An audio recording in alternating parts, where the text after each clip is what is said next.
Woke up this morning and we had a power cut, so we've taken the opportunity to all go to the beach. We're going to do some coastal foraging. Well, I am at least while we're here. I didn't want to waste the opportunity of the power cut to get all my family to join in. So we've only been here a few minutes, and on the walk from the car we've already found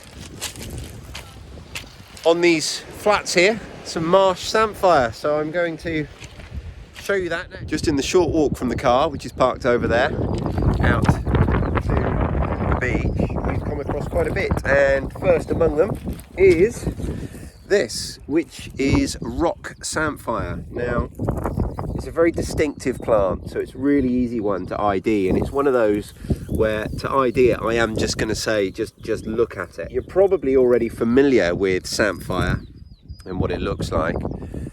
So it's got those irregular horns that just come out like that, and it's a succulent plant, but less so in the leaves, although it is still succulent. And as you can see, around now it starts forming these flower heads. Now, Rock Samphire, an interesting thing about it is if you see Rock Samphire, it means the sea never gets here. It won't grow wherever the sea gets. So the sea literally never gets here, even on a high tide. So that's just an interesting little tidbit for you. The smell is a key identifier for here. So people will describe it differently. Lots of people describe it as petrol-y. I'm going to say it smells like a combination between petrol, perfume and sweets. It's a really weird, it's like if you took a little bit of petrol and a little bit of generic perfume and then made sweets out of them with some sugar. That's what it would smell like. It's a really unusual smell, but it's not particularly appetizing. It's something I don't particularly enjoy eating, but it's very edible. Some people like it. You can pickle it, and some people prefer it that way. So, you know, if you find some, then take some home and pickle it, or do something with it and try it and see what it's like, because you might enjoy it, even though I don't. However, it shares a name with Marsh Samphire, which is divine and I love, and we found some of that as well, so we're going to have a look at that shortly. But for now, this is Rock Samphire, and it's the first thing ticked off our list today. And next up, and we've not moved very far, that's the Rock Samphire just there behind me, and literally just a metre or two away we've got this sea beet. Now, I've done a video entirely dedicated to sea beet, so I'm not going to spend too much time on this here, but it's got lots of telltale signs. This is a different environment to the one it was growing on before. So the one it was growing on before, it had access to a lot more nutrients. Here it's literally growing in this pebbly bank, so it's a lot less leafy. It's still got the purple colouring in the stems, although it doesn't have to have that, but it's this glossy leaf really that is the giveaway. That glossy leaf and the general shape and habit of the plant, and it's growing in quite a few tufts along here. Now we might be able to just see, yeah, some of the root there. I'm not going to uproot it, but that would be one of the more sought after parts of the plant.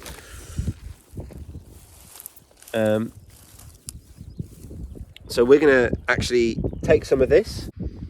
Okay, we're a little bit further from the coast now, just over that ridge there, and quite near the car park. But this is the highlight of my day. It's going to take some topping. Now this down here is Marsh Samphire. It is a glorious plant. It's just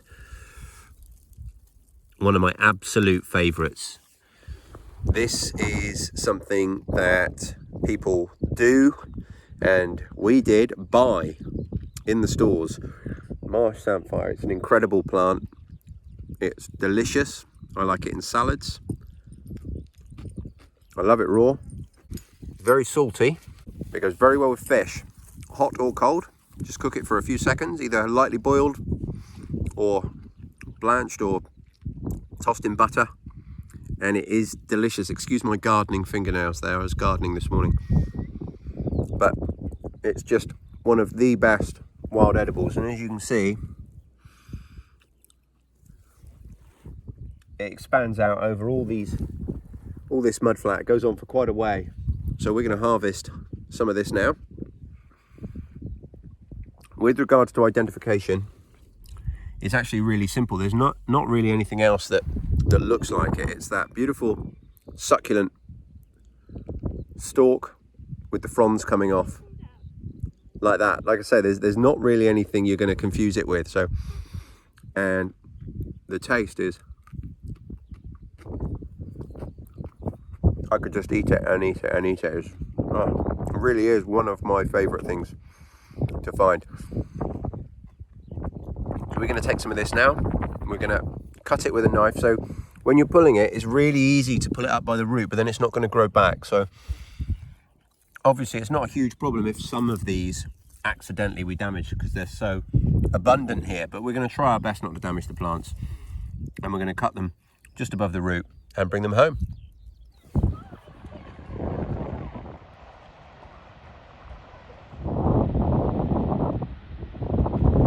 This is a few days after we went to the beach.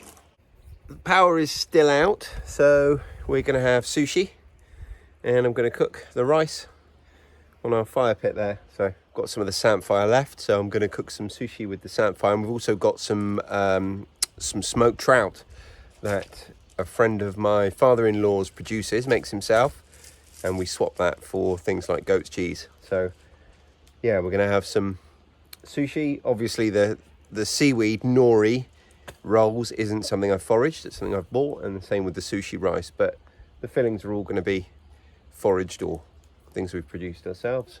Powercut cooking. So in there we've got our water boiling. We're going to use this to boil our sushi rice and also a little bit of our samphire. Video. Oh, my eye. Is that my eye? It's up your eyes.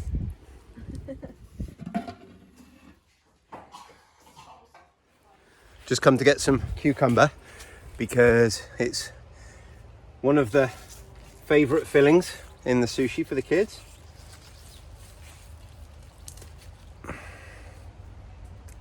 We're just making sure it's like cool.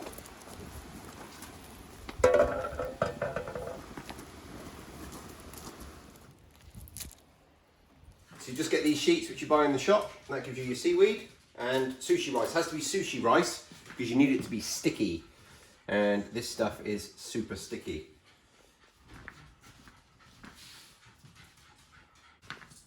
So you just put your sushi rice on your seaweed.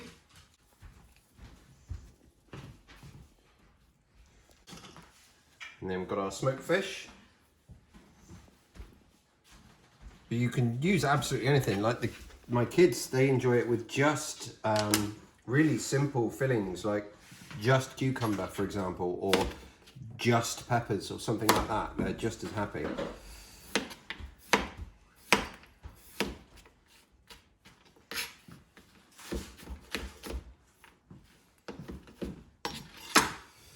And then, Tori, would you get a little pot and put some soy sauce in it for me, mate? Yep. Thank you. Tuna's a good one. Yeah, tuna is a good one. Wait, where's the soy sauce? The soy sauce will be down there somewhere. It'll be on the bottom shelf left-hand side. Just asking. And then last thing we're going to add is some of this amazing samphire. So we've just boiled it for, I don't know, 3 or 4 minutes. As you saw before, you can eat it raw. So, and this is going to give it that lovely salty texture that's going to give it the crunch as well with the cucumber. And then look, it's so simple.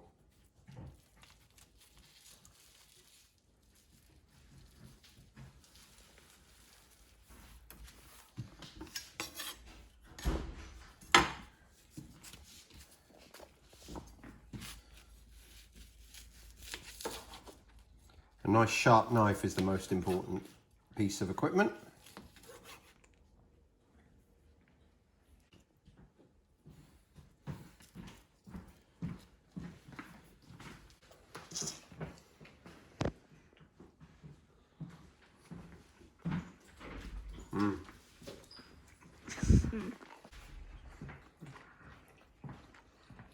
Stop filming.